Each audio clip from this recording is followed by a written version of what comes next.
Hello friend, welcome back my YouTube channel Roshni की पाठशाला। तो आज के इस वीडियो में मैं लेकर आई हूँ आपके लिए छत्तीसगढ़ हैंडपंप टेक्नीशियन परीक्षा 2023 का जो है तकनीकी कौशल का पार्ट 1, जिसमें हम देखेंगे जल संसाधन से इम्पॉर्टेंट 50 MCQ क्वेश्चन। इससे क्वेश्चन पूछा जा सकता है। अगर आपने प्रीवियस क्लासेस नहीं देखा है तो जाकर प्लेलिस्ट में ज़रूर देख लीजिएगा। छत्तीसगढ़ हैंडपंप टेक्नीशियन परीक्षा के नाम पर जो है प्लेलिस्ट बना हुआ है, आप जाकर ज़रूर विजिट करिए। अगर आप मेरे चैनल में पहली बार आ रहे हैं तो चैनल को ज़रूर सब्सक्राइब करिए, साथ ही बेल आइकन को प्रेस कीजिए ताकि आने वाली वीडियो का नोटिफिकेशन आपको मिले। पहला क्वेश्चन हम देख लेते हैं। निम्नलिखित में से कौन सा नवीनीकरण प्राकृतिक संसाधन है? तो वायु जो है नवीनीकरण प्राकृतिक संसाधन है। जलवाष्प के जल की बूंदों में बदलने की प्रक्रिया क्या कहलाती है? तो संघनन कहलाती है। जलवाष्प के जल की बूंदों में बदलने की प्रक्रिया। पृथ्वी पर मीठे पानी का प्राथमिक स्रोत क्या है? ग्लेशियर और आइस कैप है। निम्न में से कौन सा जल प्रदूषण का एक गैर बिंदु स्रोत है? तो इसका राइट आंसर है कृषि अपवाह। जल समुद्री यानी कि समुद्री जल से नमक और अन्य अशुद्धियों को दूर करने की प्रक्रिया कहलाती है।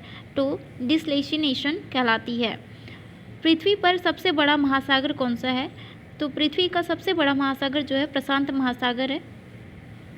निम्नलिखित में से कौन सा भूजल प्रदूषण का प्राकृतिक स्रोत है? तो भूजल प्रदूषण का प्राकृतिक स्रोत जो है ज्वालामुखी गतिविधि है। अनेक क्षेत्रों में जल की कमी का मुख्य कारण क्या है? तो अनेक क्षेत्रों में जल की कमी का मुख्य कारण जो है जल संसाधनों का असमान वितरण है। निम्नलिखित में से कौन सा स्थायी जल प्रबंधन अभ्यास है? तो वर्षा जल का संचयन है, जल प्रबंधन का अभ्यास। निम्नलिखित में से कौन सा रोग दूषित जल के कारण होता है? तो हैजा रोग जो है प्रदूषित जल के कारण होता है। जल संरक्षण का मुख्य उद्देश्य क्या है?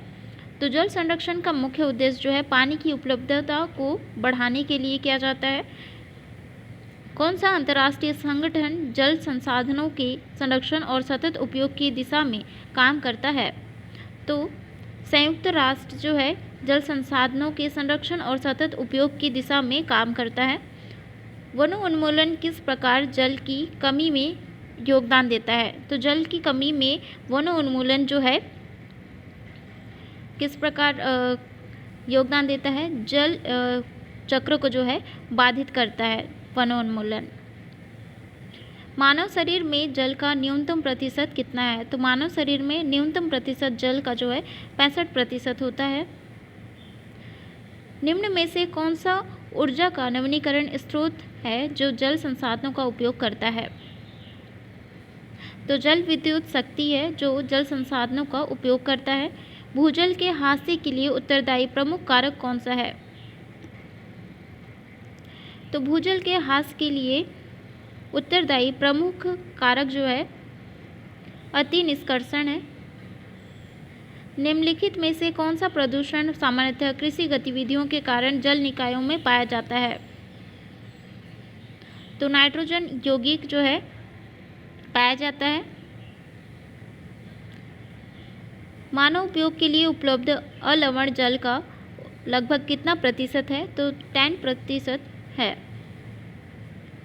निम्नलिखित में से कौन सा बिंदु स्रोत जल प्रदूषण का उदाहरण है? तो समुद्री तेल रिसाव है। जल उपचरण या जल उपचार संयंत्र का उद्देश्य क्या है? तो जल उपचार संयंत्र का उद्देश्य जो है प्रदूषकों को हटाने और पानी को उपभोग के लिए सुरक्षित बनाने के लिए किया जाता है। निम्नलिखित में से कौन जल जनित रोग का उदाहरण है? तो टाइफाइड जो है जल जनित रोग का उदाहरण है।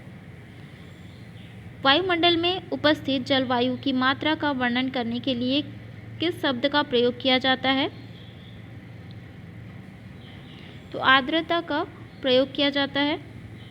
अनेक ग्रामीण समुदायों के लिए पीने के पानी का प्राथमिक स्रोत क्या है? तो पीने के पानी का प्रमुख स्रोत जो है प्राथमिक स्रोत भूजल है। निम्नलिखित में से कौन सा कारक मिट्टी के लवणीकरण में योगदान देता है? तो कौन सा कारक जो है मिट्टी के लवणीकरण में योगदान देता है?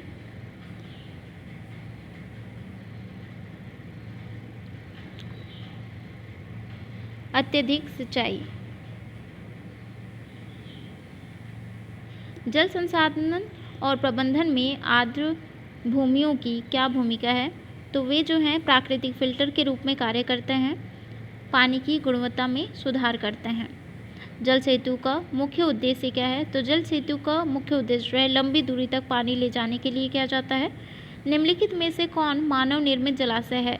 तो मानव निर्मित जलाशय जो है कौन सी है? लेक मेड है। शहरीकरण जल संसाधनों को कैसे प्रभावित करता है? तो शहरीकरण जल संसाधनों को जो है पानी की मांग को बढ़ाता है। निम्नलिखित में से कौन सा कृषि में जल संरक्षण का एक सामान्य तरीका है? तो ड्रिप सिंचाई जो है जल संरक्षण में एक सामान्य तरीका है जिससे जल संरक्षण किया जा सकता है।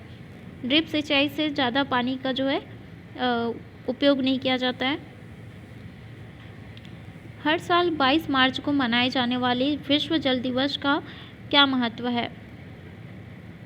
तो पानी की कमी के बारे में जागरूकता और बढ़ावा देना है इसका उद्देश्य। जल संसाधन प्रबंधन में तटवर्ती क्षेत्रों की क्या भूमिका है? तो जल संसाधन प्रबंधन में तटवर्ती क्षेत्रों की भूमिका जो है वे जलीय प्रजातियों के लिए आवास प्रदान करते हैं।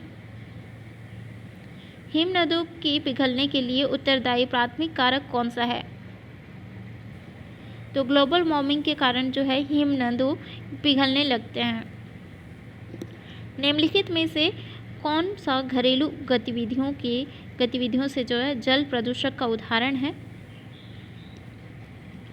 तो प्लास्टिक कचरा जो है घरेलू गतिविधियों से जो है जल प्रदूषण का उदाहरण है। वाटर फुट प्रिंटिंग का क्या उद्देश्य है?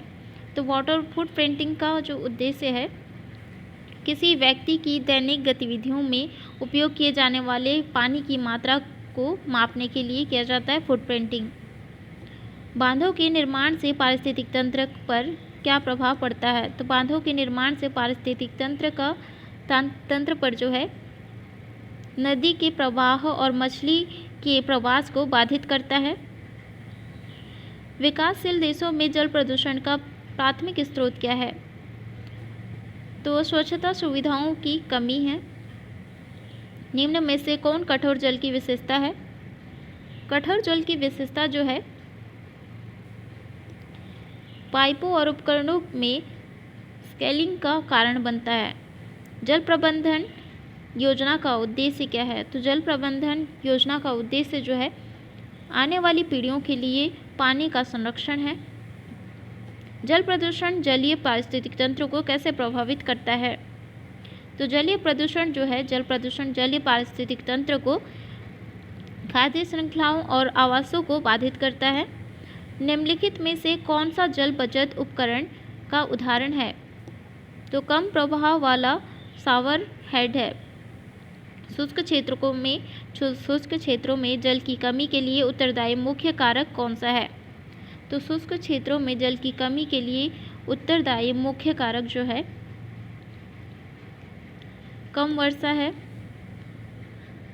कम वर्षा के कारण जो है जल की कमी होती है। तो जल संभर प्रबंधन का प्राथमिक उद्देश्य क्या है? तो जल संभर प्रबंधन का प्राथमिक उद्देश्य जो है जल संसाधनों की गुणवत्ता की रक्षा करना है। निम्नलिखित में से कौन वर्षा जल संचयन की एक विधि है? तो वर्षा जल संचयन की एक विधि जो है छत पर संग्रह है, यानी कि छत पर जो है जल का संग्रह है। भूगर्भ जल के दूषित होने का मुख्य कारण है। तो भूगर्भ जल के दूषित होने का प्रमुख कारण जो है रासायनिक उर्वरक है। रासायनिक उर्वरक के कारण भी जो है भूजल प्रदूषित हो रहे हैं।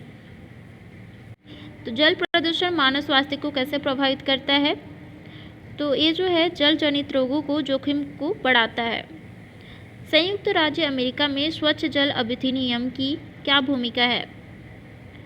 तो बिंदु स्रोतों से जल प्रदूषण को विनियमित करने के लिए प्रमुख भूमिका निभाता है। निम्नलिखित में से कौन सा कारक जल अपरदन में योगदान देता है? तो जल अपरदन में योगदान जो है अतिचारण देता है। पानी की कमी का कृषि पर क्या प्रभाव पड़ता है? तो पानी की कमी पर जो है कृषि पर प्रभाव, कृषि उत्पादकता में कमी आती है। विश्व स्तर पर जल संसाधनों की असमान वितरण का प्राथमिक कारण क्या है? तो विश्व स्तर पर जल संसाधनों के असमान वितरण का प्राथमिक कारण मानवीय गतिविधियां हैं। निम्नलिखित में से कौन सा स्थायी जल संसाधन प्रबंधन अभ्यास का एक उदाहरण है? तो अपशिष्ट जल का पुनर्चक्रण है। तो ये था आज का इम्पॉर्टेंट जीके क्वेश्चन जल संसाधन से संबंधित, यानी तकनीकी कौशल का भाग ए। ऐसे ही इम्पॉर्टेंट जीके क्वेश्चन के लिए मेरे चैनल को सब्सक्राइब करें, साथ ही बेल आइकन को प्रेस कीजिए ताकि आने वाली वीडियो का नोटिफिकेशन आपको मिले। इससे क्वेश्चन एग्जाम में पूछे जाएंगे। सारे क्वेश्चन जो है इम्पॉर्टेंट है। वीडियो कैसा लगा कमेंट करके ज़रूर बताएं। वीडियो पसंद आया हो तो लाइक ज़रूर करिएगा और अपने दोस्तों में ज़रूर शेयर करिएगा। मिलते हैं नेक्स्ट वीडियो में इम्पॉर्टेंट जीके क्वेश्चन के साथ।